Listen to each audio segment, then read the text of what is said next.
Buka jalan, Boy. Kasih mobil. Ya buka minggir. Buka jalan.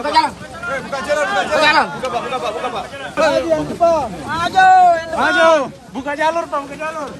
Detik-detik jenazah pramugari korban kedua pesawat ATR 42500 tiba di posko SAR Tompo Bulu. Jenazah pramugari pesawat ATR 42500 tiba di posko DVI Bidokes Polda Sulsel Desa Tompo Bulu, Kecamatan Baloci, Kabupaten Pangkep, Sulawesi Selatan, Selasa, 20 Januari 2026, pukul 25 WITA.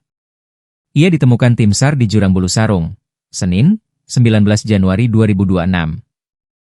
Tim SAR dan medis menyambut jenazah di gerbang pintu masuk pendakian Bulu Saraung. Pintu masuk jalur pendakian tidak jauh dari pos Aju Basarnas Makassar di kantor Desa Tompo Bulu. Juga telah disiagakan ambulans di lokasi penjemputan. Begitu tiba langsung dibawa ke pos